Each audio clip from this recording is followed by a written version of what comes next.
ओम नारायणं नमस्कृत्य नरं चैव नरोत्तमं देवीं सरस्वतीं व्यासं ततो जयमुदीरयेतमुखं करोति वाचालं पङ्गुलभयते गिरिं तमहं वन्दे परमानन्दमाधवं निगमकल्पतरोर्गलितं फलं सुखमुखादं तत्र संयुतं पिबत भागवतं रसमादयो मुहुरमुरसिका विभावुकाः ॐ व्यासं वसितनन्तारं सत्यपौत्रमकल्मषन् पराशरात्मजं बन्धसुगतातन्तपूर्णिं ओं व्यासाय विष्णुरूपाय व्यासरूपाय विष्णवे नमो वै ब्रह्मनिधये वासिष्ठाय नमो नमः ओं श्री परमात्मने नमः ओं नमो भगवते वासुदेवाय श्री भगवान उवाच बर्तमान दशम स्कंध अध्याय 72 जरासंध ब्रह्मण्य मान ब्राह्मण और देवता भाया माने एवं सबुदिन शिव पूजा करसला ब्राह्मण को दान दिए एक भगवान जाणी कृष्ण भगवान श्रीकृष्ण अर्जुन एवं भीम तीन जन आसिक दान मांगे पड़े जरासंध देखिए बुझीगला गुड़ाक ब्राह्मण क्षत्रिय गुड़ाक हाथ में जहाँ घर्षण चिन्ह भिंडी पड़ी रही एत सुढ़ मनुष्य ये ब्राह्मण नुह जोड़ा क्षत्रिय रजा पिला तथा जेहतु ब्राह्मण रूप मागुच ब्राह्मण रूप हो तो मागुंट तेणु देदवा कथा चिंता कहना जहाँ मागुच दवा कह मु जीवन भी देदेवी श्री भगवान उवाच युद्धं न देहि राजेन्द्र द्वंद्वश जदि मन्यसे युद्धार्थिनः वयं प्राप्ताः राजन्याङ्गा नान्यकाङ्क्षिणः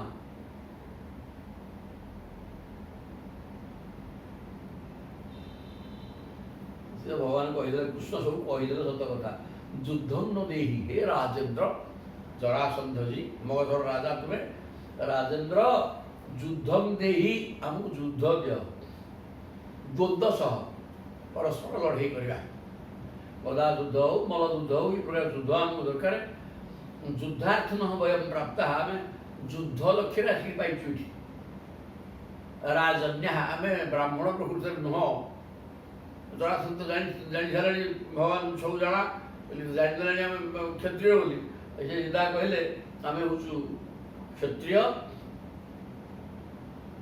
नान्यकांक्षी अन्य किसी आम आकांक्षा ना बाइक ना किसी आम सब अच्छी टका पैसा ये सब किसी आम दरकार नहीं कि जमी गाड़ी खाଇବା ପିଇବା कि सब किसी दरकार नहीं कि युद्ध आम चाहूँ सरला असबू तापर चिन्हईदे भगवान कृष्ण जरासंध चिन्हईदे असौ वृकोदर ये होती भीम पार्थ तस्य भ्राता अनुज ह्ययम ये होती भाई सान भाई अनुज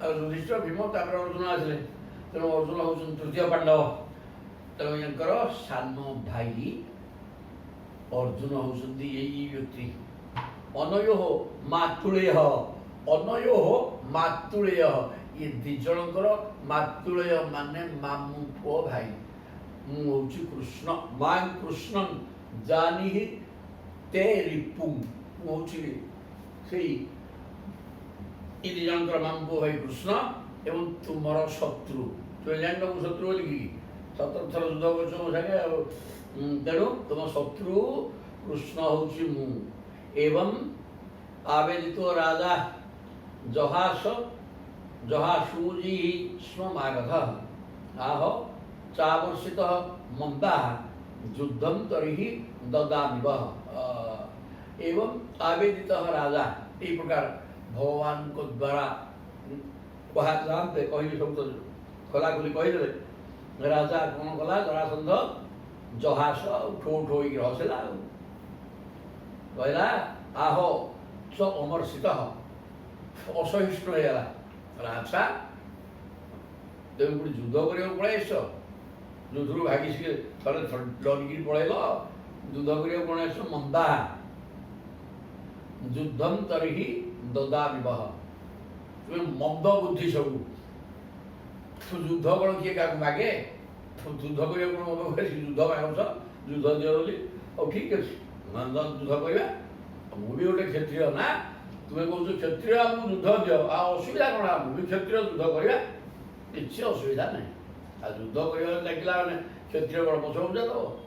ନ ତୟା ଭୀରୁଣା ଯୁଚ୍ଛେ ଯୁଦ୍ଧି ବିକ୍ଳବ ଚେତସା ମଥୁରାଂ ସୋପୁରୀଂ ତ୍ୟକ୍ତ୍ୱା ସମୁଦ୍ରଂ ଶରଣଂ ଗତଃ। ହେଲେ ବାବା କୃଷ୍ଣଚନ୍ଦ୍ର ତମ ସାଙ୍ଗରେ ମୋର ଯୁଦ୍ଧ କରିବାର ନାହିଁ। କାହିଁକି ବୋଇଲେ ତୁମେ ଜଣେ ଭୀରୁ କାପୁରୁଷ, ତୁମେ କ'ଣ କରିଛ ନା ମଥୁରାକୁ ଛାଡ଼ିକିରି ସମୁଦ୍ର ଭିତରେ ଯାଇକି ଶରଣ ପଶିଛ, ଚାରିଆଡ଼େ ଜଳ ମଝିରେ ଯାଇକି ଘର କରୁଛ ଦ୍ୱୀପ ଭଳିଆ, ଯେଉଁଠି ଶତ୍ରୁ ଆକ୍ରମଣ କରିପାରିବେନି, ଡରିକିରି ଯୁଦ୍ଧକୁ ଡରିକିରି ତୁମେ ଯାଇକି ସମୁଦ୍ର ଭିତରେ ପଶିଛ, ତମ ସାଙ୍ଗରେ କ'ଣ ଯୁଦ୍ଧ କରିକି ହବନି, ତୁମେ ଭୀରୁ ଭୀରୁ ପଳାତକ। ଅୟନ୍ତୁ ବୟସା ତୁଲ୍ୟ ନାତି ସତ୍ତ୍ୱ ନମେ ସମଃ। ଆଉ ଅର୍ଜୁନଟା ଇଏ ବୟସା ତୁଲ୍ୟ, ଇଏ ମୋ ସମବୟସ ହେଇପାରେ, କିନ୍ତୁ ୟାଙ୍କର କାହିଁ ଚେହେରାଟା ସେତେ ଦିଶୁନି, ଇଏ ସେତେ ବଳୁଆ ନୁହଁ, ଇଏ ମୋ ସମକକ୍ଷ ଯୋଦ୍ଧା ହେଇପାରିବେନି, ତେଣୁ ଅର୍ଜୁନ ସାଙ୍ଗରେ ଯୁଦ୍ଧ କରିବେନି। ଅର୍ଜୁନ ନ ଭବେତ୍ ଯୋଦ୍ଧା ଭୀମ ତୁଲ୍ୟ ବଳୋ ମମ। ମାନେ ଏଠି ମଧ୍ୟ ଜରାସନ୍ଧ ସୁନ୍ଦର କଥା ଚିନ୍ତା କରିଛନ୍ତି। କ୍ଷତ୍ରିୟୋଚିତ ଧର୍ମ କହିଲେ ସମକକ୍ଷ ଯୋଦ୍ଧା ସାଙ୍ଗେ ଯୁଦ୍ଧ କରିବାକୁ ହବ। ତୁମେ ଜଣେ ପଳାତକ ଲୁଚିକି ରହିଛ ସମୁଦ୍ର ଭିତରେ ଘର କରିକି ଶତ୍ରୁ ଭୟରେ, ତମ ସାଙ୍ଗରେ କ'ଣ ଯୁଦ୍ଧ କରିବି? ଆଉ ଅର୍ଜୁନ ମୋ ଆଖିକି ଦିଶୁନି, ତାର ବଳ କ'ଣ ମୋ ସାଙ୍ଗରେ ଯୁଦ୍ଧ କରିବା ପାଇଁ ମୋର ସମବଳ ସିଏ ନୁହଁ, ଇଏ ଭୀମଟାକୁ ଠିକ୍ ମୋ ସହିତ ସମାନ ବଳ। ମୋର ଏକୟୁତ ହାତୀର ବଳ, ଭୀମଙ୍କର ମଧ୍ୟ ଏକୟୁତ ହାତୀର ବଳ, ତେଣୁ ଆମେ ଦୁହେଁ ସମକକ୍ଷ ଯୋଦ୍ଧା, ସମାନ ଯୋଦ୍ଧା ସାଙ୍ଗରେ ଯୁଦ୍ଧ କରିବାଟା ଠିକ୍। ତେଣୁ ଇଏ ଭୀମ ହିଁ ମୋ ସାଙ୍ଗେ ଯୁଦ୍ଧ କଲେ ହବ। ଏତଦ୍ୱାରା ଭୀମସେନାୟ ପ୍ରାଦାୟ ମହତିଙ୍ଗବାଣୀ ଦ୍ୱିତୀୟାଂ ସ୍ୱୟଂ ଆଦାୟ ନିର୍ଜଗାମ ପୁରା ବହି। ଏଇ କଥା କହିଦେଇ ଭୀମ ହିଁ ମୋ ସହିତ ସମକକ୍ଷ, ତେଣୁ ଗୋଟେ ଗଦା ଆଣି ଭୀମାୟ ଗଦା, ଭୀମକୁ ଦେଇଦେଲେ ଧ ଗଦା।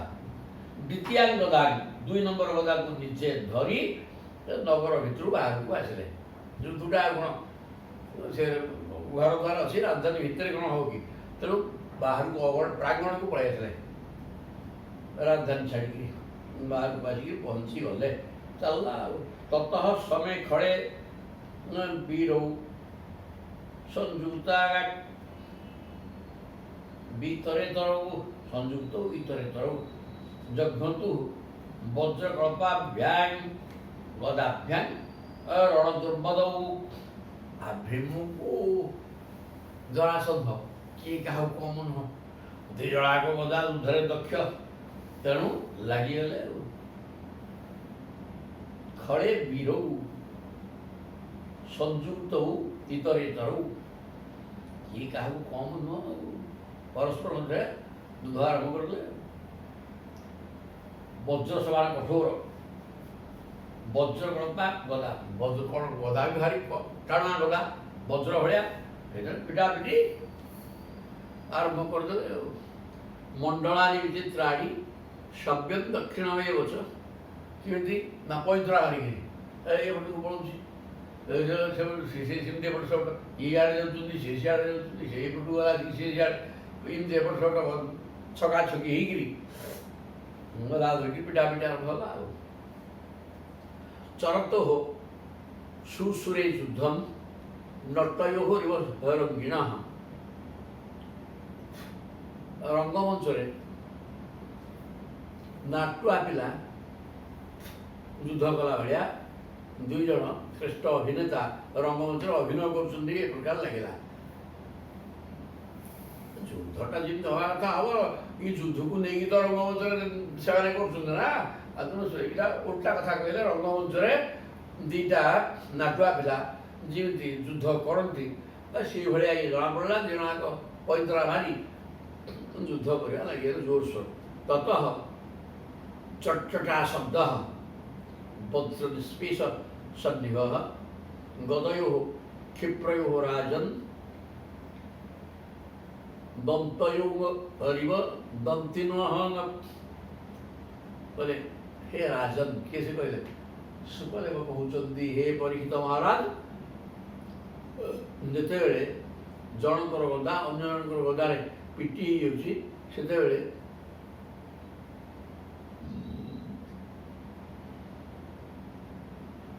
दांत तार दांतरे बाजी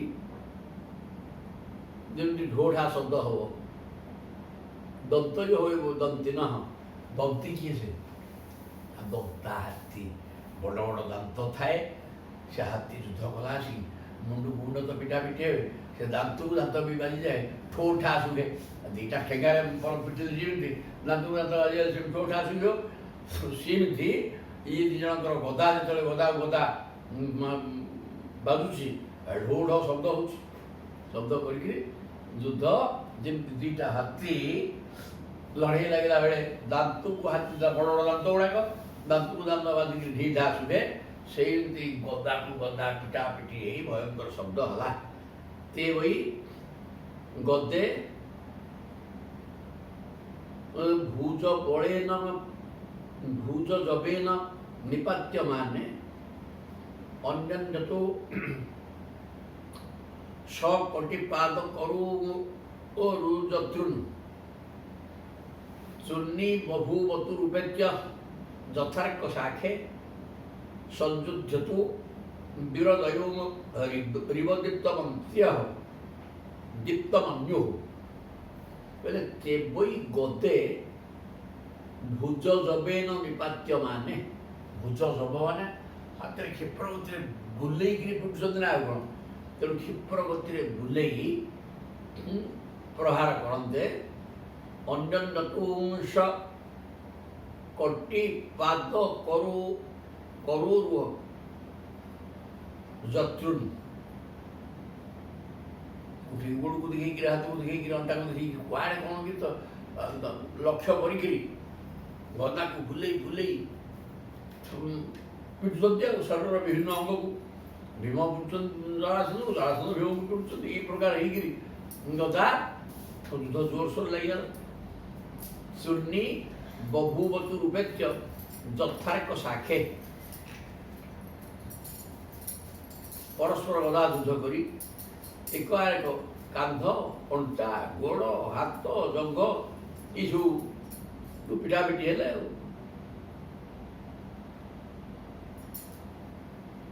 ताल सब भांगी चूरमा रही जाए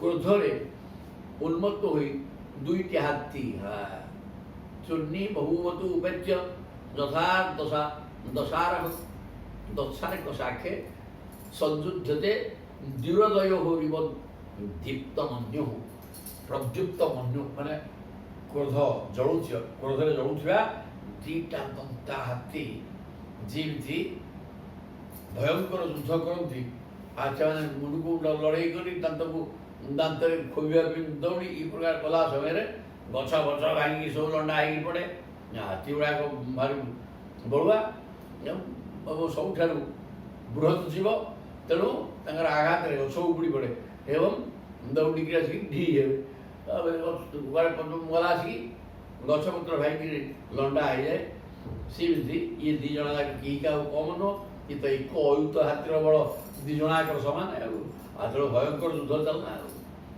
इत्थम तयो प्रहतयो गदयो नृवीरौ क्रुद्धौ स्वमुष्टि अयस्पर्शै अपिष्टानि शब्द तयो प्रहरतो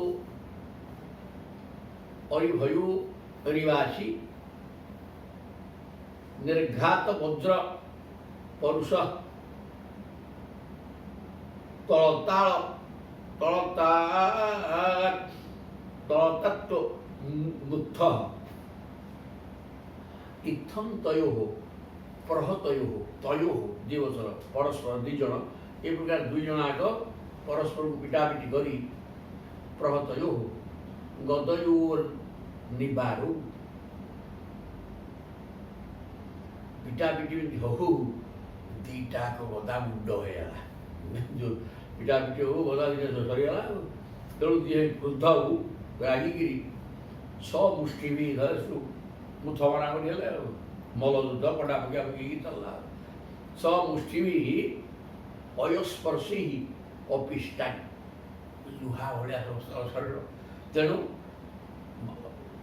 मुथ मरामरी कंडा पका पकी लगे गदा तो भांगी चूर्ण है गदा तो आउ गदा आसो सीटी देले हाँ कि कौन से कथा हम कौन तेणु परस्पर गदा भांगी जा फल मुष्टि युद्ध चलला मुथ मरामरी कंडा पका पकी गड़िया तड़िया चलला जोर सोर युद्ध शब्दस्तय प्रहर तो अरिभयो अरिवासी से उभयंकर मुथमरा शब्द जेको लोक भय कर तो भयंकर शब्द है सतरे जमी लुहा को लुहा पिटुची आखि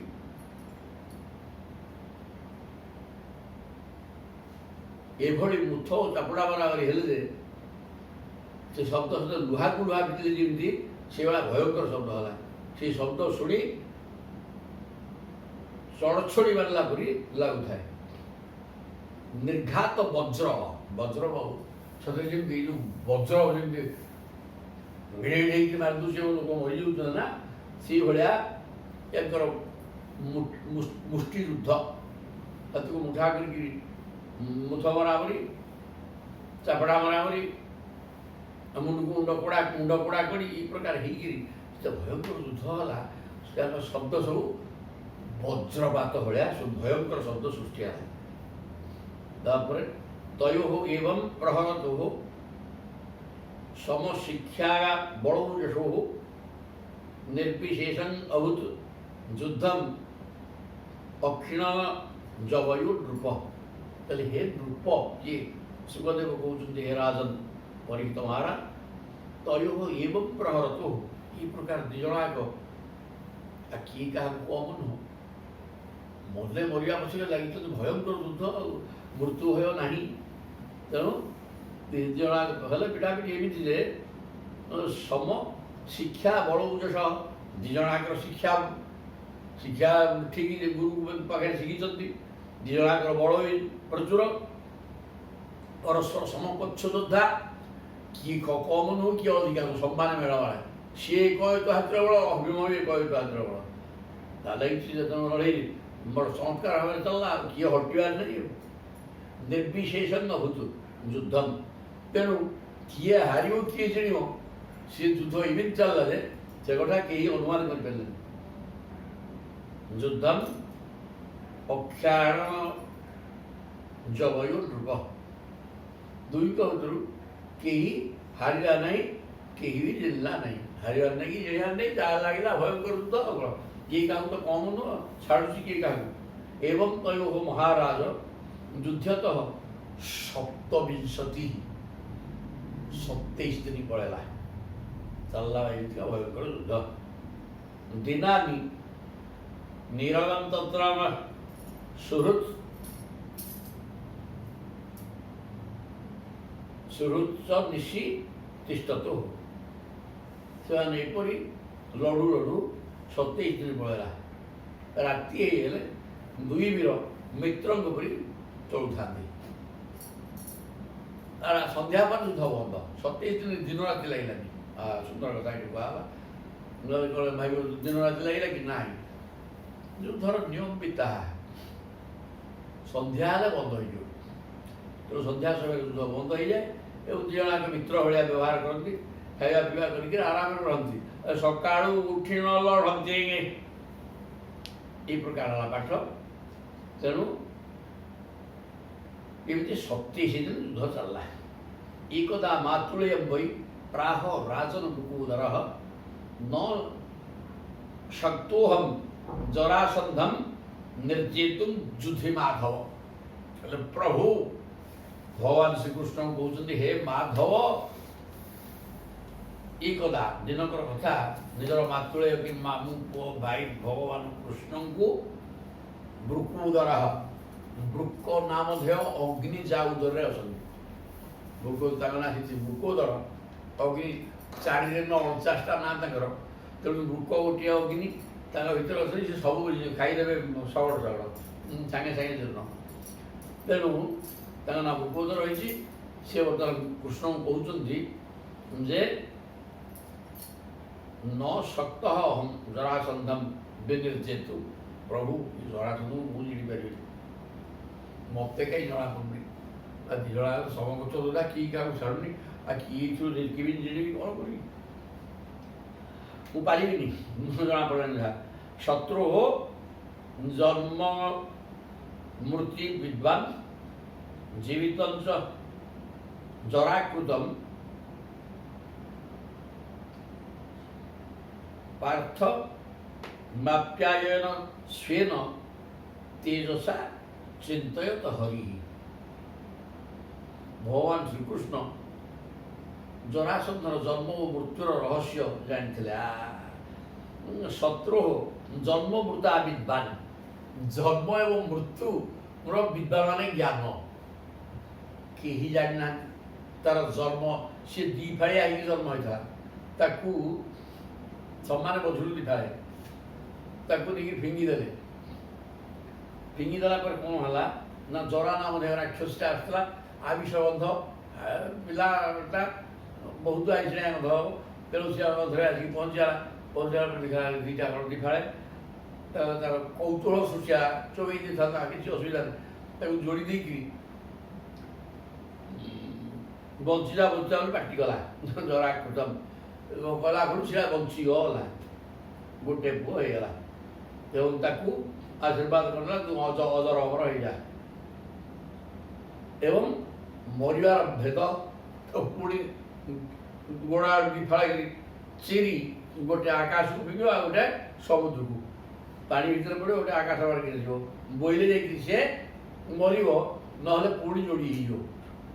ଯେକୌଣସି ପୃଥିବୀ ପୃଷ୍ଠରେ ଯଦି କୋଉଠି ପଡ଼ିଲା, ସେ ପୁଣି ଦୁଇଟା ଆକାଶିକି କାଟିକି ପୁଣି ଜରାସନ୍ଧ ହେଇଗଲା। ଏ ପ୍ରକାର ପାଠ। ତେଣୁ ୟାକୁ ପ୍ରଭୁ ଜାଣିଥିଲେ, ଆଉ ଜଣେ କିଏ ଜାଣିନାହିଁ। ଭୀମ କ'ଣ ଜାଣିଛନ୍ତି ଏ କଥା। ତେଣୁ ସିଏ କରିବେ କ'ଣ, ପାର୍ଥମ୍ ଜୀବିତଞ୍ଚ ଜରାକୃତମ୍, ଏଇଟା ମଲାଟା ଥିଲା, ଦି ଫାଳି ହେଇକି ଥିଲା। ତେଣୁ ତାକୁ ଜରା ଯୋଡ଼ିକି, ଜରା ନାମ ରାକ୍ଷସ ଯୋଡ଼ି ଦେଇଥିଲା। ପାର୍ଥମ୍ ଅପ୍ୟାୟୟନ୍ ସ୍ୱେନ ତେଜସା ଚିନ୍ତୟତ ହରି।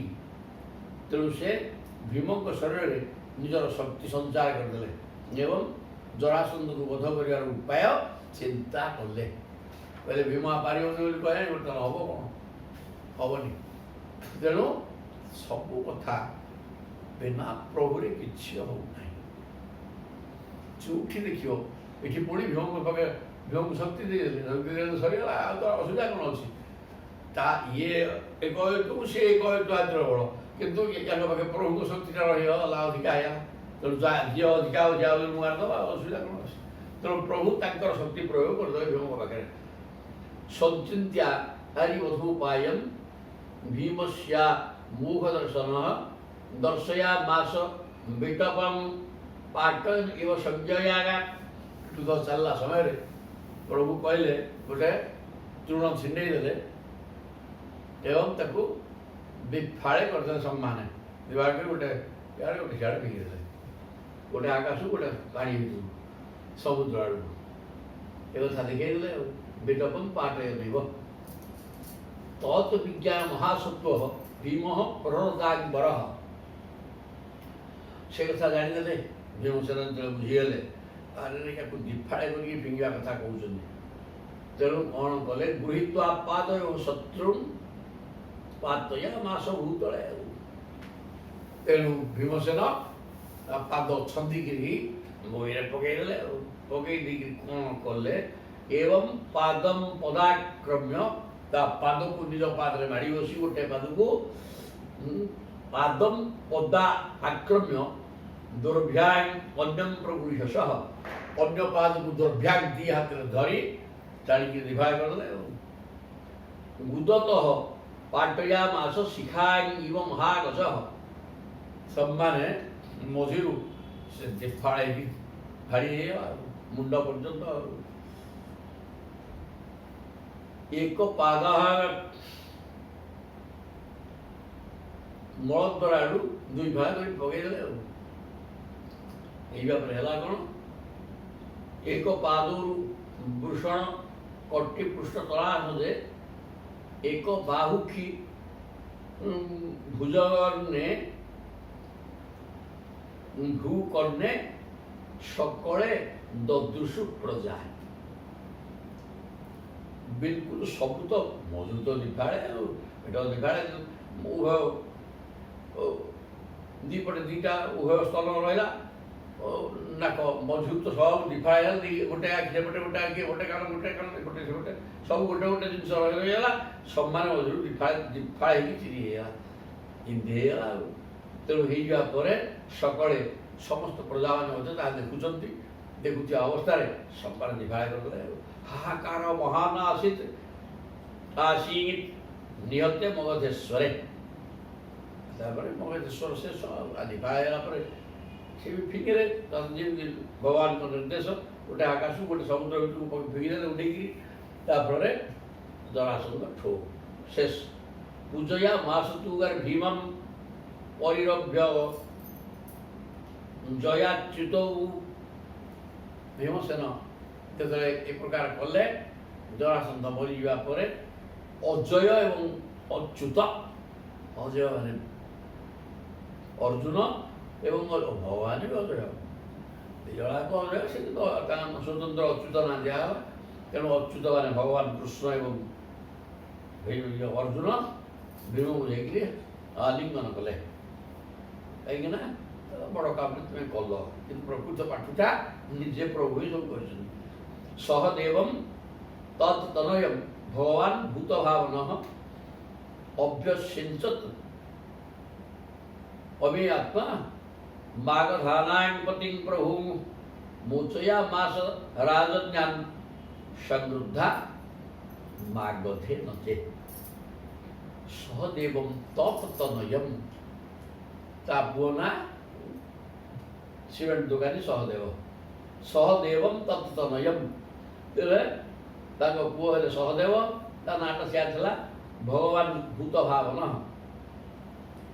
समस्त भूत मान प्राणी मान मंगल कामना कर पालन करता जगत पालन करता प्रभु ना तेणु समस्त कल्याण चाहती प्रभु जगत रहु से पालन करेंगे संसार ध्वंस होगा मन ना तेणु भगवान कौन कले समस्त भूत कल्याण चिंता करुवा भगवान श्रीकृष्ण जरासंध मरीजा पर तार पुओ सहा सहदेव को जी राज्य जय कला रजा को माइला से राज्य रजा सी तो भीम ही मालिक किसी असुविधा नहीं किंतु ये तो रजा भी आसीना ना राजस्व यज्ञ हम जरासंध मरिया दरकार कारण सी बंची थे राजस्व यज्ञ हम कौन से तार विनाश कर सारी पुओ को राज्य अभिषेक करदे अभिषिंचत अभि आत्मा भगवान श्रीकृष्ण बागधान पति प्रभु मगध मानकर मगध प्रजा मानकर स्वामी राजा हिसाब से पुओ सहदेव को अभिषेक करदे मोचया मास राजज्ञान समृद्धा मागधेन मागधेन मगधेन्द्र जरासंध द्वारा 2 अयुत 20,000 राजा बंदी कर चारिपटे पहाड़ ता भर पकई दी रही था ये प्रकार राजा को प्रभु सब मुक्त करदे इति श्रीमद्भागवते महापुराणे 12 संहितायां 10 स्कंधे उत्तरार्धे जरासंधबद्धो नाम 270तम अध्याय 370तम अध्याय आसिगले माने 73 अध्याय जरासंध बंदीशाला मुक्त होइतिबा राजा मानकु विदाय देवा परे भगवान इंद्रप्रस्थ प्रस्थान काम सरीगला ताकू रजा करदेले सहदेव को जो प्रधान राजा को मुक्ति करदे समस्त निमंत्रण देदेले जीव इंद्रप्रस्थ कौन हम राजस्व यज्ञ सी आ हलचल हार अच्छी से प्रभु दास हो ना जहाँ कभी सी आप छुट्टी कर जीवन रक्षा कले तेणु समस्ते आसीगले आज तो 20,000 जदि रजा आसिक पहुँचे राजस्व यज्ञ कौन आउ के राजा कौटी कौन थे तेणु ରହସ୍ୟ ଯଜ୍ଞ ବି ମାର୍ଗ ପରିଷ୍କାର ହେଇଗଲା। ଏକୁଟିଆ ଜରାସନ୍ଧ ମରିବା ପରେ 20,000 ରଜା ୟାଙ୍କର ହେଇଗଲେ ଆଉ।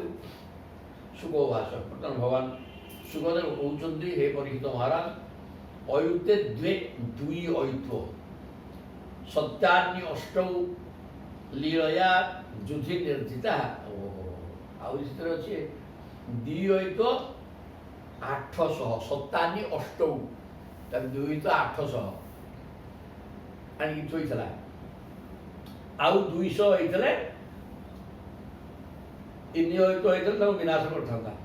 ତେ ନିର୍ଗତା ଗିରିଦ୍ରନ୍ୟା ମଳିନା ମଳବାସ ସହ।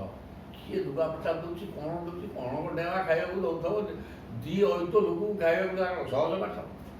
ଖାଉଛନ୍ତି କି ନ ଖାଉଛନ୍ତି, କ'ଣ ଖାଇକି ସେ ଭିତରେ କୌଣସି ପ୍ରକାର ବଞ୍ଚିଥିଲେ, ଦେହ ମୁଣ୍ଡ ସବୁ ମଇଳା ଗାଧୁଆ ନା କ'ଣ ଅଛି ନିୟମ, ଲୁଗାପଟା ମେଛ ଭଳିଆ ଏ ପ୍ରକାର ହେଇକିରି ଦୟନୀୟ ଅବସ୍ଥାରେ ଥିଲେ। ତାକୁ ପ୍ରଭୁ ଗିରି ଦୁର୍ଗ ଭିତରେ ଚାରିପଟେ ପାହାଡ଼ ତାକୁ ଉଦ୍ଧାର କରିଦେଲେ। କ୍ଷମା କ୍ଷୁଧାରେ ଖାଇବାକୁ ନ ପାଇକି ସମସ୍ତଙ୍କର ଶରୀର କ୍ଷୀଣ ଧୁକୁ ଧୁକୁ ହେଉଛି, ପ୍ରାଣ ଯାଉଛି ଆସୁଛି, ଶୁଷ୍କ ବଦନା, ଖାଇବାକୁ ନାହିଁ, ଶରୀର ଦୁର୍ବଳ, ହସିବେ କୋଉଠି, ମୁହଁଟା ତେଣୁ ଶୁଖିଲା, ସଂଗୃଧ ପରିକର୍ଷିତା, ଖାଇବାକୁ ନାହିଁ। ରଜା ହେଇଥିବା ଲୋକଟା ଖାଇବାକୁ ପାଉନି, ଗାଧୁଆ ନାହିଁ ଗାଧୁଆ ନାହିଁ, ଖଣ୍ଡେ ପିନ୍ଧିକି ସିମିତି ପଡ଼ିଛନ୍ତି, ଘର ସଂସାର କୁଆଡ଼େ। ତେଣୁ କେତେ ଚିନ୍ତା, ମାନସିକ ଅଶାନ୍ତି, ସଂଗୃଧ ପରିକର୍ଷିତା, ତେଣୁ ମାନସିକ ଅଶାନ୍ତିରେ ମଧ୍ୟ ଦୁର୍ବଳ, ଖାଦ୍ୟାଭାବ ନେଇକି ଦୁର୍ବଳ, ଶରୀରରେ କିଛି ଅସ୍ଥିଚର୍ମା ହେଇଯାଇଛନ୍ତି। ଦଦୃଶୁସ୍ତେ ଘନଶ୍ୟାମଂ ପୀତ କୌଶେଇ ଅବାସସଂ, ସେମାନେ ସମସ୍ତେ ଏ କଦରେ ଦେଖିଦେଲେ ଜୟ ଜଗନ୍ନାଥ ଆସିଗଲେ। ପ୍ରଭୁ ପୀତାମ୍ବର ପରିଧାନ କରୁଛନ୍ତି ଏବଂ ଘନଶ୍ୟାମ, ପ୍ରଭୁ ହେଲେ ମେଘ ଭଳିଆ ଶ୍ୟାମଳ ବର୍ଣ୍ଣ। ମେଘ ମାନେ ଇଏ ଯଥାତା ମେଘ ନୁହଁ, ସେ ଗୋଟେ ଗୋଟେ ମେଘ ଉଠାଏ। ମୁଁ ତାଙ୍କୁ ଦେଖିଲେ ସେ ମେଘକୁ ଦେଖିବା ପାଇଁ ଠିଆ ହେଇକିରି ଆନନ୍ଦ ଲାଗିବ ଏବଂ କୃଷ୍ଣଙ୍କୁ କଳ୍ପନା ସେଠି କରି ହେଇଯିବ। ଚମତ୍କାର ମେଘ କଳା ହାଣ୍ଡିଆ ହେଇକି ଉଠାଏ ଥରେ ଥରେ ଭୟଙ୍କର ଭାବରେ। ତେଣୁ ସେ ମେଘ ଦେଖିଲେ ଅତ୍ୟନ୍ତ ଆନନ୍ଦ ହବ ତ ଇଏ। ତେଣୁ ଘନଶ୍ୟାମ ପୀତ କୌଶେୟ ଆସସମ୍, ସମସ୍ତେ ଏ କରରେ ଚାହିଁଛନ୍ତି, ଦେଖିଲେ ପୀତାମ୍ବର ପରିଧାନ କରି ଶ୍ୟାମଳ ବର୍ଣ୍ଣ ଭଗବାନ କୃଷ୍ଣ। ଆହୁରି କ'ଣ ଯେଉଁଠି ବର୍ଣ୍ଣନା କରାଯିବ, ଭଲ କରି ବର୍ଣ୍ଣନା କରାଯିବ, କାହିଁକିରେ ଅନେକ ଅଧ୍ୟାୟରେ ଗୋଟେ ଅଧ୍ୟାୟ 2 ଥର ବି ବର୍ଣ୍ଣନା ହେଇଛି। ତେବେ କାହିଁକି କ'ଣ ବି ଏମିତି କରୁଛନ୍ତି ନା, ସେଇ ତ ସେ ତ ଗୋଟିଏ କଥା ଦରକାର। ଇଏ ଯେଉଁ ରୂପ ବର୍ଣ୍ଣନା ହଉନି କି, ଇଏ ରୂପକୁ ମନ ଭିତରେ ରାଖିଦେଲେ, ସେଥିପାଇଁ ବାରମ୍ବାର କୁହାହେଉଛି। ବାରମ୍ବାର ଥରେ କହିକି ସେ ପାଶ ରହିଯିବ, ମନେ ପଡ଼ୁନି। ତେଣୁ ଏଇ କଥା ମନେ ରଖରେ ପୁଅ, ଯଦି ସଂସାରରୁ ମୁକ୍ତି ଚାହୁଁଛୁ, କମ ଯନ୍ତ୍ରଣାଦାୟକ ଇଏ। ରଜା ଗୁଡ଼ାକ ଦେଖୁନ କୋଉ ଅବସ୍ଥାରେ ଥିଲେ, ଖାଇବା ନାହିଁ ପିଇବା ନାହିଁ, ଖଣ୍ଡେ ଲୁଗା ପିନ୍ଧୁଛନ୍ତି, ଦେହ ମୁଣ୍ଡ ମଇଳା, ଲୁଗା ମଇଳା, କି କଲବଲ ହଉଥିଲେ, ଜିଅନ୍ତା କଲବଲ, ଏଇ ପ୍ରକାର ହେଲା ସଂସାର। ତେଣୁ ପ୍ରଭୁଙ୍କୁ ଯେଉଁ ପ୍ରଭୁଙ୍କ ବର୍ଣ୍ଣନା ହେଲା ମାନେ ତାଙ୍କର ଆବାଦ ମସ୍ତକ ସବୁ ବର୍ଣ୍ଣନା ହେବ ଏବଂ ଏ ରୂପକୁ ଧ୍ୟାନ କରିକିରି ମନ ଭିତରେ ରଖି ନେଇଯାରେ ହେଇଗଲା ତ ମୁକ୍ତି ହେଇଗଲା। ମନ କୃଷ୍ଣମୟ ହେଇଗଲା ନା ନାହିଁ, ସବୁ ସଦାବେଳେ ମନ ସଂସାରମୟ ହେଇକି ରହିଛି। ଏମିତି କରିବି ସେମିତି କରିବି, ଆ କଥା ତା କଥା ବୁଝିବି, ସବୁ ସରିଲା।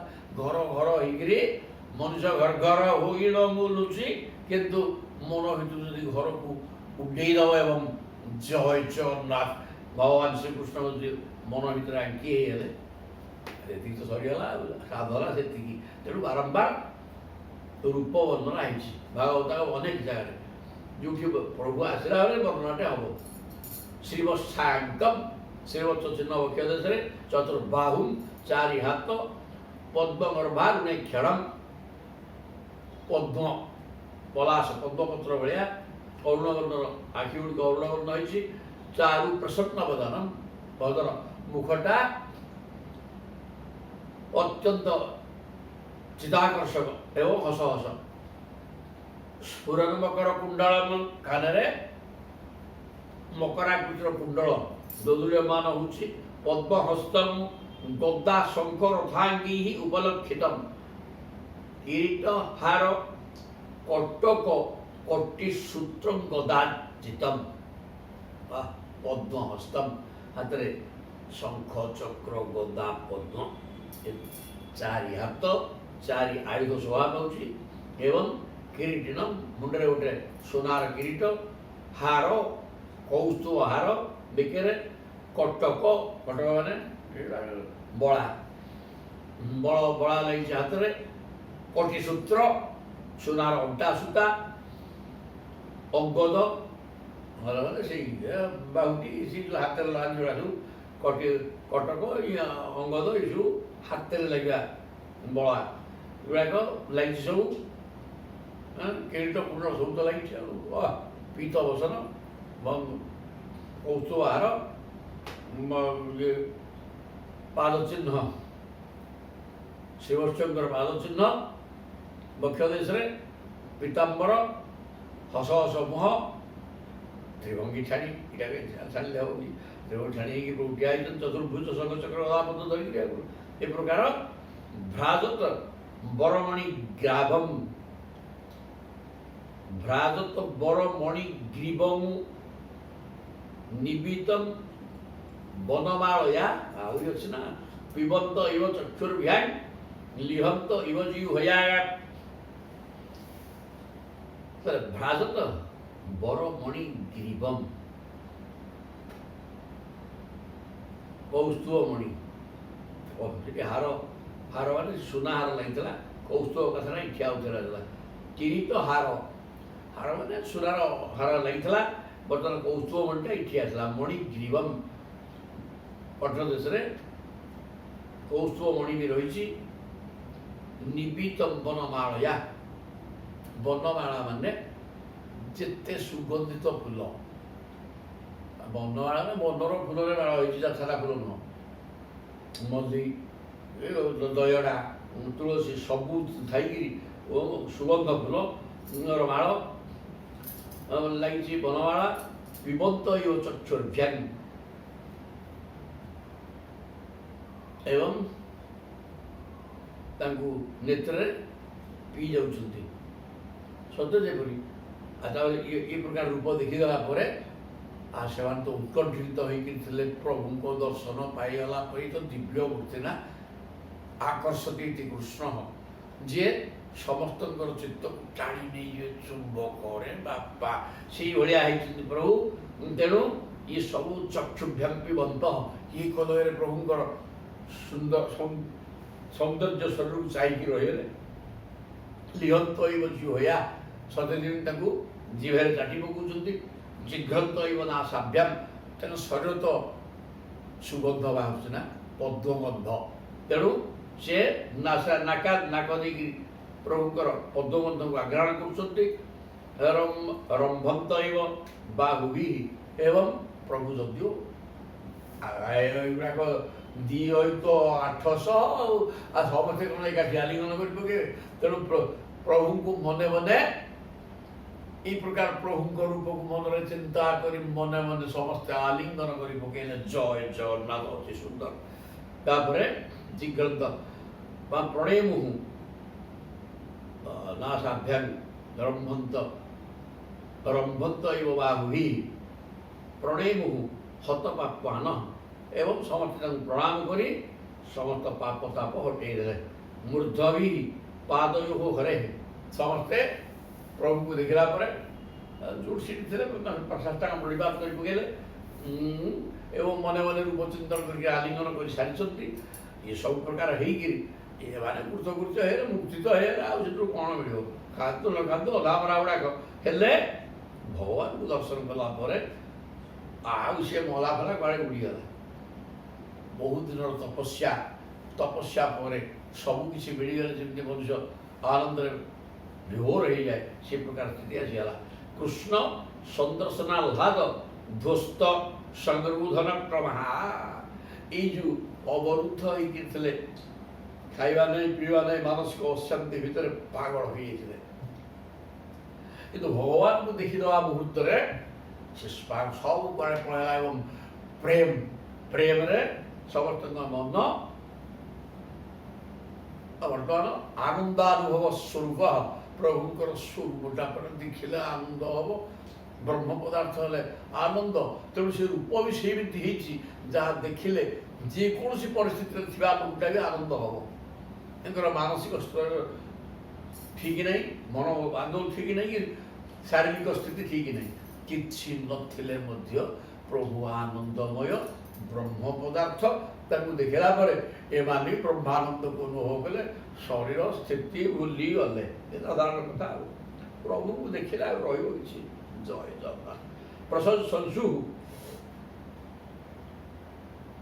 ପ୍ରଶଂସୁ ହୃଷିକେଶଂ ଗିରିଭିଃ ପ୍ରାଞ୍ଜଳୟୁ ନୃପାଃ। ସମସ୍ତ ରାଜାମାନେ ଭଗବାନ ଶ୍ରୀକୃଷ୍ଣଙ୍କୁ ସ୍ତୁତିଗାନ କଲେ, ଆନନ୍ଦରେ କଲେ, ପ୍ରଭୁ ଆଜି ଆମେ ଆପଣଙ୍କ ଦ୍ୱାରା ଉଦ୍ଧାର ହେଇଗଲୁ। ଆଉ ଆମେ ବଞ୍ଚିଥିଲୁ ନା କ'ଣ? ନା ବଞ୍ଚିଥାନ୍ତୁ। ତାପରେ ରାଜା ନ ହଉ ଚୁଗ ରାଜାମାନେ କ'ଣ ଟିକେ ପ୍ରଶଂସା କରିବେ, ସ୍ତୁତି ଟିକେ କରିବେ ନା ନାହିଁ? ପ୍ରଭୁ ଦେଖିଲେ ନା ତାଙ୍କୁ। ତେଣୁ ନମସ୍ତେ ଦେବଦେବେଶ ପ୍ରପନ୍ନାର୍ତି ହରାବ୍ୟୟ ପ୍ରପନ୍ନାନ ପାହିନଃ କୃଷ୍ଣ ନିର୍ବିନ୍ନାନ ଘୋର ସଂସ୍କୃତେ। କହୁଛନ୍ତି ହେ ପ୍ରଭୁ, ହେ ଦେବ ଦେବେଶ, ଦେବତା ମାନଙ୍କର ଦେବତା ଏବଂ ଈଶ୍ୱର ମାନେ ପ୍ରଭୁ ସ୍ୱାମୀ ମାଲିକ, ଚତୁର୍ଦ୍ଦଶ ବ୍ରହ୍ମାଣ୍ଡର ସ୍ୱାମୀ ଆପଣ ପରା, ମାଲିକ। ତେଣୁ ଆପଣଙ୍କୁ ନମସ୍କାର। ଜୟ ଜଗନ୍ନାଥ। ଅତି ସୁନ୍ଦର। ପ୍ରପନ୍ନାର୍ତି ହର, ପ୍ରପନ୍ନ ମାନଙ୍କର ଆରତି। ପ୍ରପନ୍ନ ମାନେ ସାଂସାରିକ ଦୁଃଖ ଯନ୍ତ୍ରଣାରେ ପୀଡ଼ିତ ହୋଇଥିବା ବ୍ୟକ୍ତି ଆଶ୍ରୟ ଯଦି କରିଯାଏ, ପ୍ରପନ୍ନ ମାନେ ଆଶ୍ରୟ କରିବା, ତାର ଆର୍ତିକି ଆପଣ ହରଣ କରିଦିଅନ୍ତି। ଆଶ୍ରୟ କରିବା ଲୋକଟା କାହିଁ ଆଶ୍ରୟ କରିବ? ଗୁଡ଼ାକ ଟଙ୍କା ପଇସା ଖାଇ ବିକ୍ରି ମଦ ଫଦ ଖାଇକି ଆରାମରେ ଅଛନ୍ତି, ଗାଡ଼ି ବୁଲିକିରି, ସେଗୁଡ଼ା କିଛି ଦରକାର ନାହିଁ। ପ୍ରଭୁକୁ ଡାକିବେ। ତେଣୁ ଯିଏ ସଂସାର ଶାରୀରିକ ରୋଗ ଏବଂ ମାନସିକ ଯନ୍ତ୍ରଣାରେ ପୀଡ଼ିତ, ସେଗୁଡ଼ାକ ବାଧ୍ୟ ହୋଇକି ପ୍ରଭୁ ଡାକିବେ ନା ନାହିଁ? ଡାକିବେ। ତେଣୁ ସେମାନଙ୍କର ଆର୍ତିକି ହରନ୍ତି ଯେଉଁ ପ୍ରଭୁ। ଏବଂ ଯିଏ ହେଲେ ଅବ୍ୟୟ, ଅବ୍ୟୟ ମାନେ ତାଙ୍କର ପରିବର୍ତ୍ତନ ନାହିଁ, ନିର୍ଦ୍ଦିଷ୍ଟ ସ୍ଥିତିରେ ସଦାବେଳେ ରହନ୍ତି। ପ୍ରପନ୍ନାନ ପାହିନଃ କୃଷ୍ଣ କହିଲେ, ହେ ପ୍ରଭୁ ଆମେ ହେଉଛୁ ପ୍ରପନ୍ନ, ମାନେ ସଂସାର ଯନ୍ତ୍ରଣାରେ ପୀଡ଼ିତ, ଆମକୁ ରକ୍ଷା କର। ନିର୍ବିନ୍ନା ଘୋର ସଂସ୍କୃତି। ଆମକୁ ସଂସ୍କୃତି ମାନେ ସଂସାର ଜନ୍ମବଣ ଚକ୍ରୁ ଆମକୁ ଉଦ୍ଧାର କରିଦିଅନ୍ତି। ଏହି ପ୍ରକାର ରାଜାମାନେ ସ୍ଥିତି କରୁଛନ୍ତି। ନୈନମ୍ ନାଥାନ୍ନସୂୟାମୁ ମାଗଧଂ ମଧୁସୂଦନ ଅନୁଗ୍ରହ ଯଦ୍ ଭବତଃ ରାଜ୍ୟାଂ ରାଜନ୍ ରାଜ୍ୟଚ୍ୟୁତିୟାର ବିଭୋ। କହିଲେ ହେ ମଧୁସୂଦନ, ହେ ସ୍ୱାମୀ, ଆମେ ମଗଧ ଜରାସନ୍ଧକୁ ରାଜାମାନେ ଏତେ ପ୍ରେମ ହେଇଗଲା। କହିଲେ ହେ ପ୍ରଭୁ ମଧୁସୂଦନ। ମଧୁ କ'ଣ କିରେ? ନା ମହୁ। ଏ ସଂସାରଟା ଲୋକମାନଙ୍କୁ ମହୁ ଭଳିଆ ମିଠା ଲାଗୁଛି, କିନ୍ତୁ ଏଇ ସଂସାର ମଧୁକୁ ଯିଏ ହଟେଇ ଦିଅନ୍ତି, ମିଠା ଲାଗୁଥିବା ସଂସାର ମନରୁ ହଟିଯିବ। ପ୍ରଭୁଙ୍କ ନାମ ସ୍ମରଣ କଲେ ଇଏ ସଂସାରକୁ ହଟେଇ ଦେଇକି ଉଦ୍ଧାର କରିଦିଅନ୍ତି। ସେଥିପାଇଁ ତାଙ୍କ ନାମ ମଧୁସୂଦନ। ନୈନମ୍ ନାଥାନ୍ ଅନ୍ନସୂୟାମଃ। ଇଏ ଜରାସନ୍ଧକୁ ଆମେ ଅସୂୟା ଭାବ, ଅସୂୟା ମାନେ ତା ଗୁଣରେ ଦୋଷାରୋପ କରୁନୁ, ତାର କିଛି ଗୁଣ ନଥିଲା, କହୁଛନ୍ତି ଗୁଣରେ ଦୋଷାରୋପ କରୁନୁ। ଅର୍ଥାତ୍ ଇଏ ଆମକୁ ଯେଉଁ ଯୁଦ୍ଧରେ ପରାଜୟ କରିକି ବାନ୍ଧିକି ରଖିଲା, ଏଇଟା ତାର ଗୁଣ ଥିଲା। କାହିଁକି ନା ସେ ଯଦି ବାନ୍ଧିକି ରଖିନଥାନ୍ତା, ତାହେଲେ ଆମ ଭଳିଆ ହତଭାଗା ରଜା ଗୁଡ଼ାକ ରାଜ୍ୟ ଶାସନରେ ମଜିକିରି ଆମେ ଥିଲୁ, ଆପଣ କିଏ ଆମେ କିଏ ବାପା। ତେଣୁ ଜରାସନ୍ଧର ଯଦିଓ ଏଇଟା ଦୋଷ ଆମ ପ୍ରତି ଦୋଷ କରିଛି, କିନ୍ତୁ ଆମେ ତାକୁ ଗୁଣ ବୋଲି ଭାବୁଛୁ। ତା ଗୁଣରେ ଆମେ କାହିଁ ଦୋଷାରୋପ କରିବୁ?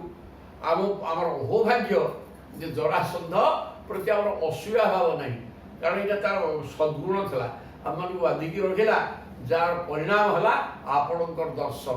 ତେଣୁ ଆପଣଙ୍କୁ ଦେଖିବାର ସୁଯୋଗ ଯେହେତୁ ମିଳିଲା, ଜରାସନ୍ଧ ଆମ ପ୍ରତି କରିଥିବା ଅନ୍ୟାୟଟା ପରିବର୍ତ୍ତନ ହେଇଗଲା, ତାର ସେଟା ଗୁଣ ହେଇଗଲା, ଆଉ ସେ ଦୋଷ ହେଇକି ରହିଲା। କିନ୍ତୁ ତା ଗୁଣରେ ଆମେ କାହିଁକି ଦୋଷାରୋପ କରିବୁ? ପ୍ରଭୁ ବହୁତ ଚମତ୍କାର କାମ ହେଇଛି, ସେ ଆଣିକି ରଖିଲା, ଆମର ମଙ୍ଗଳ ହେଇଛି। ଅନୁଗ୍ରହ ଯତ୍ ଭବତାଂ, କାରଣ ଆପଣଙ୍କର ଅନୁଗ୍ରହ ଆମେ ପାଇଲୁ, ଆପଣଙ୍କର ଦର୍ଶନ ଏକ ସହଜ କଥା। ଯୁଗ ଯୁଗ ଧରିକି ତପସ୍ୟା କରିକିରି ଆପଣଙ୍କ ଦର୍ଶନ ଟିକେ କିଏ ପାଇପାରୁନି। ଯୋଗୀମାନେ ଧ୍ୟାନସ୍ଥ ହେଇକିରି ପ୍ରାଣାୟାମ କରି ଯୋଗ କରିକିରି ବସୁଛନ୍ତି, ସମାଧିସ୍ଥ ହେଉଛନ୍ତି, ସହଜରେ ମିଳୁନାହାନ୍ତି ଆପଣ। କିନ୍ତୁ ଜରାସନ୍ଧ ଆମକୁ ଯୁଦ୍ଧରେ ପରାଜୟ କରି ଆଣିକି ରଖିଦେଲା। ଏଇଟା ଯଦିଓ ତାର ଖରାପ କାର୍ଯ୍ୟ, କିନ୍ତୁ ତା ଗୁଣରେ ଆମେ ଦୋଷାରୋପ କରୁ, ଏଇଟା ତାର ଭଲ ଗୁଣ, କାହିଁକିନା ଆପଣଙ୍କୁ ଆମେ ଦେଖିପାରିଲୁ। ରାଜ୍ୟାଂ ରାଜ୍ୟଚ୍ୟୁତି ବିଭୋ,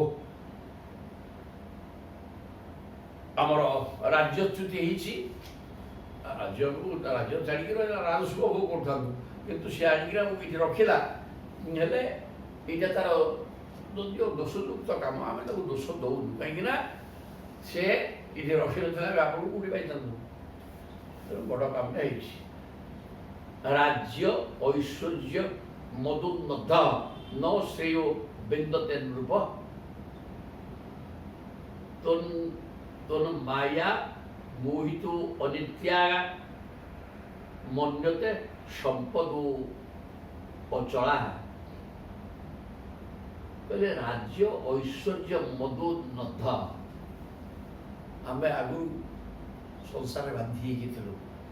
ଏ ରାଜ ସମ୍ପଦ ଭୋଗ କରି ମଦୋନ୍ନତ, ଆମେ ପୁରା ଅହଙ୍କାର ଯୁକ୍ତ ହେଇକି ଥିଲୁ। ଆମ ଭଳିଆ କିଏ ନାହିଁ। କେତେ ବଡ଼ ରାଜ୍ୟର ରାଜା, ଅନେକ ପ୍ରଜାମାନଙ୍କର କର ଆଦାୟ କରି ତାକୁ ଉପଭୋଗ କରୁଥିଲୁ, ଐଶ୍ୱର୍ଯ୍ୟ ଉପଭୋଗ କରୁଥିଲୁ। ତେଣୁ ଅହଙ୍କାର ଯୁକ୍ତ ହେଇକି ଥିଲୁ, ମୁଁ ହେଉଛି ରଜା। ଏଇଟା ଗୋଟେ ଅହଙ୍କାର ମଧ୍ୟ। ଅନେକ ବ୍ୟକ୍ତିଙ୍କର ଭଲ ମନ୍ଦ ବୁଝିବା, ଶାସନ କରିବା କ୍ଷମତା। ତେଣୁ ଏଇ କ୍ଷମତାଟା ଗୋଟେ ଅହଙ୍କାର ପାଇଁ କାରଣ। କ୍ଷମତା, ଟଙ୍କା ପଇସା ସବୁ କିଛି। ଟଙ୍କା ତ ସେ ଲକ୍ଷ୍ମୀ ଏକ ନମ୍ବର ମାୟା ପରା, କି କଥା। ଐଶ୍ୱର୍ଯ୍ୟ ଅତିରିକ୍ତ ପଇସା ହେଇଗଲେ ଲୋକ ଏଗୁଡ଼ା କ'ଣ କରୁଛନ୍ତି, ମାନୁଛନ୍ତି କିଛି କାହାକୁ? ସବୁ ସବୁ ଗୋଳମାଳ। ତେଣୁ ଐଶ୍ୱର୍ଯ୍ୟଟା, ତେଣୁ ଲକ୍ଷ୍ମୀ ହିଁ ଏକ ନମ୍ବର ମାୟା, ଯିଏ ସମସ୍ତଙ୍କୁ ମାୟା କରିକି ରଖିଛନ୍ତି ଏବଂ ଅହଙ୍କାର ବଢ଼େଇବାର କାରଣ ସିଏ। ମଦମତ୍ତ ନ ଶ୍ରେୟୋ ବିନ୍ଦତେ, ତେଣୁ ଯିଏ ଐଶ୍ୱର୍ଯ୍ୟ ଭିତରେ ବୁଡ଼ିକି ରହିକିରି ଅହଙ୍କାରଗ୍ରସ୍ତ ହେଇଗଲା, ତା ପାଖ ତ ପ୍ରଭୁ ପଶିବେନି। ତେଣୁ ଆମମାନେ ନ ଶ୍ରେୟ, ଆମର କୌଣସି କଲ୍ୟାଣ ଆମର ହଉନଥିଲା। ରାଜସମ୍ପଦ ଭୋଗ କରିକି ମଦମତ୍ତ ହେଇଯାଇଥିଲୁ, ଅହଙ୍କାରଗ୍ରସ୍ତ ହେଇକିରି ଆମର କଲ୍ୟାଣ ମାର୍ଗ ବନ୍ଦ ହୋଇଯାଇଥିଲା। ତୋନ ମାୟା ମୋହିତ ଅନିତ୍ୟା, ତୁମର ये राजसंपद रूपक माया मोहित हो आम कल्याण मार्ग बंद होता आपण ईश्वर चिंतन करूँ अनित्य किंतु ये जिनसा अनित्य आम अनुभव करा कारण कहीं सी आम खाइबा बर्तमान दरिद्र अवस्था अच्छे लुगा खटे पिंधिक दिन मया चिरी उड़ी गला तेरे ये प्रकार अवस्था तेणु सब जिन संसार अनित्य वस्तु निया भितर किछि नाही। राज संपद भोग करने समय ये भाई पार्थलु कि जिते जरासंध आनिक रखीदेला राज्यच्युति है दुर्दशा भोगिलु तापर संसार टाक भल कर चिन्ह पकईलु आगुरी आम चिन्ह पार्थलु ना कौन आमर ऐश्वर्य भोग कर अहंकारग्रस्त हो कल्याण मार्ग बंद हो ईश्वर चिंतन नाई ठप तेरे आपणकर माया ये संसार अनित्य छाड़ी देकी जरासंध आनिक रखीदेला ठीक बुझी संसार टाक से राज संपद कौटी खाइबा नहीं पड़ी छटपट ये है संसार सी कि ना बापा सब अनित्य मिथ्या संपद अचला नित्या बा अचल संपद बोली धरी अनित्य संपद को अनित्य संपद ये संसार सब अनित्य नहीं ओ आज जे राजेंद्र आसने काली से फकीर एगुड़ाक अनुभव होगुड़ाक ये बुढ़ा अनेक अनुभव कर यार अचलाचल संपत्ति କିନ୍ତୁ କୁଆଡ଼େ ଠୋ କିନି ହୁଏ ଘର ନାହିଁ ଧର ନାହିଁ ଖାଇବାକୁ ପାଉନାହାନ୍ତି ଲୋକ ଅଛନ୍ତି ଜଣେ ସବୁ ମୁଁ କେତେ ଦେଖିଛି ଆମ ଗାଁ ଦେଖିଛି ଏଠି ଦେଖିଛି ସବୁ ତାର ଜିନିଷ ହେଉଛି କ'ଣ ପ୍ରଚୁର ସମ୍ପତ୍ତି ଖାଇଲେ ବୋହିଲେ ସରନ୍ତାନି 7 ପୁରୁଷ 14 ପୁରୁଷ ପଳନ୍ତା କିନ୍ତୁ ସବୁ ଉଡ଼ିଗଲା ଏବଂ ଦାଦନା ତେଣୁ ଇଏ ସମ୍ପତ୍ତିର କୌଣସି ମାନେ ନାହିଁ ଏ ସମ୍ପତ୍ତି ଯଦି ଏଗୁଡ଼ାକ ଆଦୌ ସୁଖ ଦେବନି ସିଏ ସୁଖ ଦେଇଥିବ ସିଏ ତ ପଳେଇଲା କୁଆଡ଼େ ଆଉ ତେଣୁ ଏଗୁଡ଼ା ସମ୍ପଦ ହେଉଛି ଅନିତ୍ୟ ହେଇଥିଲା ମଧ୍ୟ ୟାକୁ ନିତ୍ୟ ଏବଂ ଅଚଳ ବୋଲିକି ଆମେ ଧରି ସୁଖ ହଉଥିଲୁ କିନ୍ତୁ ଆଉ ଆପଣ ଆସି ଆମକୁ ଉଦ୍ଧାର କରିଦେଲେ ମୃଗତୃଷ୍ଣା ଯଥା ବାଳା ମଣ୍ଡନ୍ତେ ଉଦକାଶୟଂ ଏବଂ ବୈକାରିକୀ ମାୟା ଅଯୁକ୍ତା ବସ୍ତୁ ଚକ୍ଷତେ କହିଲେ ମୃଗତୃଷ୍ଣା ଯଥା ବାଳା ମଣ୍ଡନ୍ତେ ଉଦକାଶୟଂ ବର୍ତ୍ତମାନ ଖରା ଦିନେ ପ୍ରଚଣ୍ଡ ଖରା ହେଇଥିବ ସବୁ ଝିଲିମିଲି ହେଇକି ଦିଶିବ ଜଣେ ଶୋଷିଲା ଲୋକ ବାଟ ହେଇକି ଶୋଷ ପାଣି ସେଠି ଏମିତି ଦିଶିବ ଭାରିବ ନିଶ୍ଚୟ ଜଳ ଥିବ ସେ ଜାଗାକୁ ଦେଖିଲା ଶୁଖିଲା କିଛି ନାହିଁ ତା ନାଁ ମୃଗତୃଷ୍ଣା ଯେଉଁଟା ଜଳ ଭ୍ରମ ସୃଷ୍ଟି କରେ ଜଳ ନଥାଇକି ସତେ ଯେମିତି ଜଳ ଅଛି ଏଇ କଥା ପ୍ରମାଣ ଦିଏ ତା ନାଁ ମୃଗତୃଷ୍ଣା ମାନେ ମିଥ୍ୟା ଜଳ ଭ୍ରମ ସୃଷ୍ଟି କରେ ତେଣୁ ମୃଗତୃଷ୍ଣା ତଥା ବାଳା ମନ୍ୟନ୍ତେ ଉଦକାଶୟଂ ମୃଗତୃଷ୍ଣାକୁ ଦେଖିକିରି ଝିଲିମିଲି ହେଇକି ଦିଶେ ଯେଉଁଟା ଦେଖେ ଜଳ ଥିବା ହେତୁ ଏମିତି ଦିଶୁଛି ଦଣ୍ଡ ଟିକେ ସେଠି କିଛି ପାଣି ନାହିଁ କିଛି ନାହିଁ ତେଣୁ ଏଇଟା ମିଥ୍ୟା ମୃଗତୃଷ୍ଣା ଯେମିତି ମିଥ୍ୟା ଏବଂ ବୈକାରିକୀ ମାୟା ସେମିତି ମାୟା ବି ମୃଗତୃଷ୍ଣା ତା ସାଙ୍ଗେ ମାୟା ଏବଂ ମିଥ୍ୟା ଆଉ ସେମିତି ଜଗତଟା ମଧ୍ୟ ମିଥ୍ୟା ଏବଂ ମାଇକ ଏଠି ଏଗୁଡ଼ାକ ନାହିଁ ଯେମିତି ମୃଗତୃଷ୍ଣାରେ ପାଣି ନାହିଁ ସେମିତି ଯେ ସାଂସାରିକ ଜିନିଷ ସବୁ ମିଥ୍ୟା ଏବଂ ଏ ଐଶ୍ୱର୍ଯ୍ୟର କୌଣସି ଅର୍ଥ ନାହିଁ ରେ ସିଲେ ଅଛି ସିଲେ ପଳେଇବ ମାୟା ଅଯୁକ୍ତା ବସ୍ତୁ ଚକ୍ଷତେ ମାୟାକୁ ସତ୍ୟ ବୋଲିକିରି କିନ୍ତୁ ଯେଉଁ ମନୁଷ୍ୟ ଐଶ୍ୱର୍ଯ୍ୟ ଭିତରେ ବୁଡ଼ିକି ରହିଲା ସିଏ ମାୟାକୁ ସତ୍ୟ ବୋଲି ଭାବିକିରି ସ୍ତ୍ରୀ ପିଲା ଘର ଦ୍ୱାର ଟଙ୍କା ପଇସା ସବୁ ମାଇକ ଏଗୁଡ଼ାକ ନାହିଁ କିନ୍ତୁ ତାକୁ ସତ୍ୟ ବୋଲି ଯାଉଡ଼ିକି ଧରିଥିବ ଧରିକିରି ବାରମ୍ବାର ଜନ୍ମ ମରଣ ଚକ୍ରରେ ପଡ଼ି ଯନ୍ତ୍ରଣା ଭୋଗିବ ବୟମ୍ ଏଗୁଡ଼ାକ ସେ ରଜାମାନେ କହୁଛନ୍ତି ଆମେ ଏଇଆ ହେଇସାରିଥିଲୁ କିନ୍ତୁ ଜରାସନ୍ଧ ଆମେ କାହିଁକି ଦୋଷ ଦେବୁ ତାର ଗୁଣରେ ଆମେ କାହିଁକି ଦୋଷାରୋପ କରିବୁ ବଡ଼ ସୁନ୍ଦର କାମ ହେଇଛି ଆମକୁ ପରାଜୟ କରିକି ଥୋଇବା ଫଳରେ ଆମେ ସଂସାରକୁ ସଠିକ୍ ବୁଝିପାରୁଛୁ ଆଗରୁ ବୁଝିପାରୁନଥିଲୁ ମାୟାରେ ମୋହିତ ହେଇକି ରହିଯାଇଥିଲୁ ବୟମ୍ ପୁରା ଶ୍ରୀମଦ ନଷ୍ଟ ଦୃଷ୍ଟୟ ଜିଗାଶୟା ଇତରେତର ଶ୍ରୋଧା ଗ୍ରନ୍ଥ ପ୍ରଜା ସ୍ୱା ଅତିନିଘୃଣା ପ୍ରଭୁ ମୃତ୍ୟୁ ପୁରସ୍ତ୍ୱା ବିଗଣଜ୍ୟ ଦୁର୍ମଦା ଆମେ କ'ଣ କମ୍ ଥିଲୁ ନା କ'ଣ ରଜା ହେଇକି ଥିଲା କ'ଣ ନ କରୁଥିଲୁ ବୟମ୍ ପୁରା ଶ୍ରୀମଦ ନଷ୍ଟ ଦୃଷ୍ଟୟ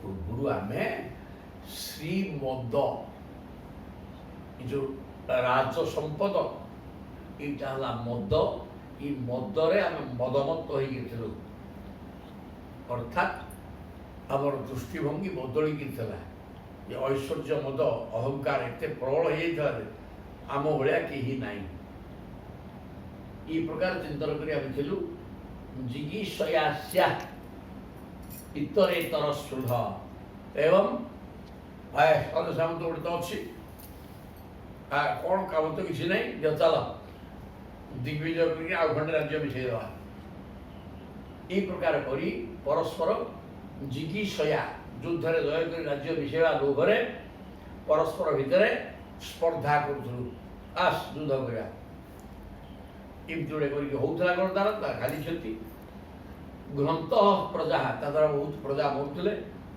স্বাহা অতি নির্ঘৃণা প্রভু প্রজাঙ্কর प्रजा निराश होते एवं अर्थनाश भी होता एटा आदौ कल्याणप्रद जिनस नुहे किंतु आम मैंने अहंकार ऐश्वर्य मदरे ए प्रकार पागल हो भल कूटा मंद जानी तेणु राज्य जय करी आउ खंडे राज्य मिसई दे केमती अधिका संपत्तिर मालिक होइबा ए प्रकार लालसा रखी युद्ध करी प्रजा मान सर्वनाश करी आमे बाजार बांधी रही मृत्यु पुरस्त अभिगण दुर्मदा आमर जन्म हला माने जड़े मरिया बाध्य एक कथा बुद्ध आम बुझीपारूँ एक जाणिक जापारूँ एवं ऐश्वर्य मद राजसंपद को भोग करी ए प्रकार अहंकार सृष्टि होता राज्य आहरी केमती जय कर आहरी मिसेगा करी प्रजा मान मारी आम भयंकर मायाग्रस्त हो अनित्य को नित्य बोली विचार करी जंत्रणा भोग कर जान जना पड़ा तेव कृष्णाद्य गभीर घषाण दुरंत विर्जीर्ण विचारिताश्रय कालेन तन्वाण भवतु नुकंपया विनष्ट दर्पाश्चरण स्मरामुते कहले तेव कृष्ण अद्य गभीर घषा बता हे प्रभु भगवान श्री कृष्ण सचिदानंद स्वरूप भगवान काल गति बड़ गहन गभीर रंघसा रंघ तरसी तुरयद जबु रंग मान वेगवती कालर गति विचित्र कौन हवा को अच्छी आम जापर बाया आगू कौन हम किए जानूँ कि ना से अंध होकर बसे कि बुझीपारे भविष्य कौन तेणु गभीर किंतु काल गतिशील एवं क्षिप्र गति दौड़ी दौड़ा आम रजा थी बर्तमान फकीर हो कालर गति द्वारा एक प्रकार सब हुए सृष्टि हुए दुरंत वीर्येण विचारिताश्रय दुरंत वीर्य आम आम बड़ वीर्य देखिक लुणी रजा को पराजय कर राज्य मिसई दूसरू किंतु महाकाल हूँ समस्त को सबुठ बलवान समय बड़ बलवान तेणु समय हूँ बलवान सी दुरंत वीर्येण विचारिता समय गति करते पराक्रमी देखल समय आम कि प्रकार राजभोग करूँ कि दुख हो तेणु सब समय कराती कालेन तन्म्या भवतु अनुकंपया किंतु पुणी से समय बदलीगला ये दुख जंत्रणा भोग अवस्था जय जगन्नाथ आपणकर दर्शन मिलगला परा सब मिलगला आपणकर दया पात्र आम हो विनष्ट दर्पागा चरण स्मरामते बर्तमान आमर आउ से धन संपत्ति भोग कर लालसा नहीं भोग पर दुख भोगी सारे तो संसार टाक बुझीगलु सेमती नुह तेणुक ये महाकालवती आमर मनर चंचलता को नष्ट कर सारे सी जो चंचल गति कर महाकाल आमर परिस्थिति बदल आ मो मन को थय करदे आपण चरणा बिंदु को स्मरण करिया आमर काम एक आम बुझी सारे विनष्ट दर्पा आउ से राज्य जय करके खंडे मिसेदेवा बा ऐश्वर्य भोग करिया ये जो अहंकार थिला ए सब नष्ट हो गलानी चरण स्मरामते प्रभु बर्तमान केवल आपणकर पाद पद्म को स्मरण करने आम प्रस्तुत हो सारे संसार किसी ना कथा भोग कर गुड़ा कहीं कहुई केते कथा गुड़ा दृष्टांत दिखाई आम भाया जड़ मनुष्य मानू श्रीमद भागवत बर्तमान व्यासदेव मुखे श्रीमद भागवत कहते रे मानव तू भविष्य में कौन हम जानू तेणु सदाबले सतर्क रुह ये संसार रे भोग्य सामग्री परिपूर्ण होते भोग करी ये लालसा को त्याग करी ईश्वराभिमुखी थारे बोले तोर कल्याण हम भगवान को छाड़ी ये संसार रे गति कले केतले खादे पड़ी एमती जंत्रणा भोगू जे आउ उठी पार ये रजा मैंने ठीक से प्रकार होती तेणु ମୁଣ୍ଡ ଥୟ ହେଇଯାଇଛି, ଆଗରୁ ଐଶ୍ୱର୍ଯ୍ୟ ଭୋଗ କରିକି ପାଗଳ ହେଇଯାଇଥିଲେ। ତେଣୁ ସେ କହୁଛନ୍ତି ଆଉ ସେଗୁଡ଼ାକ ଆମକୁ ଦରକାର ନାହିଁ, ଆପଣଙ୍କ ଚରଣାରବିନ୍ଦ ଶରଣାଗତ ପଶିଗଲୁ। ତାପରେ କହୁଛନ୍ତି ଅଥୋ ଅଥୋ ନ ରାଜ୍ୟଂ ମୃଗତୃଷ୍ଣେ ରୂପିତଂ ଦେହେନ ଶଶ୍ୱତ୍ ପତତାରୁଜାଂ ଭୁବା ଉପାସିତବ୍ୟଂ ହୃଦୟାଂ ସ୍ପୃହୟାମହେ ବିଭୋ କ୍ରିୟାଫଳଂ ପ୍ରେତ୍ୟ च କର୍ଣ୍ଣରୁଚନଂ।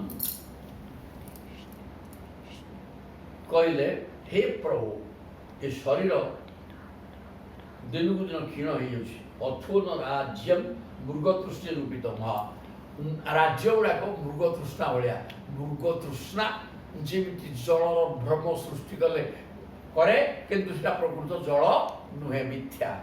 ଠିକ୍ ସେମିତି ଏ ରାଜ୍ୟ ଭୋଗ ମିଛ, ସବୁଗୁଡ଼ା କିଛି ନାହିଁ। ଦେହେନ ଶଶ୍ୱତ୍ ପତତାଂ ରୁଜାଂ ଭୁବା। ଏ ଦେହଟା ମଧ୍ୟ ପତନଶୀଳ, କେତେବେଳେ କ'ଣ ରୋଗ ହେଇଯାଉଛି, ଦୁର୍ବଳ ହେଇଯାଉଛି। ଆମେ କେତେ ସୁସ୍ଥ ସବଳ ରଜା ପିନ୍ଧିଥିଲୁ ନା, ଏବେ ଅସ୍ଥି ଚର୍ମା କୁଟାକିୟ ହେଇଗଲୁ।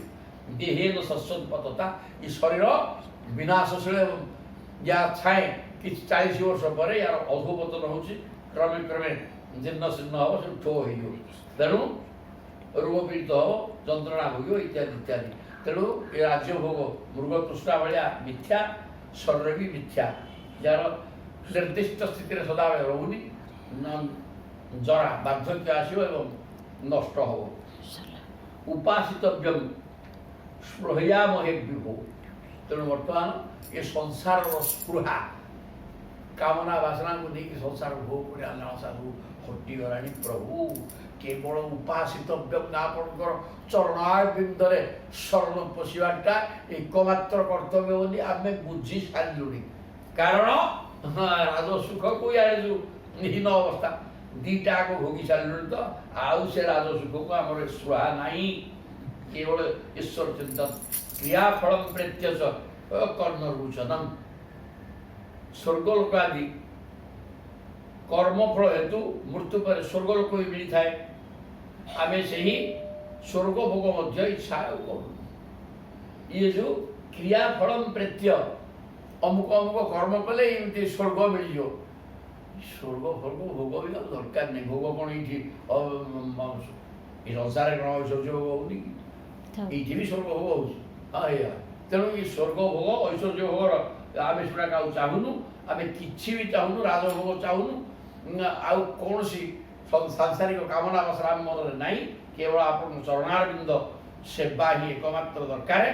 ଆଉ ଅନ୍ୟ କୌଣସି ବିଷୟ ଭୋଗ ଲାଳସା ନାହିଁ। ଏ ପ୍ରକାର କହିଛନ୍ତି ପ୍ରଭୁଙ୍କୁ। ତାପରେ ଦେଖିବା ଆଉ।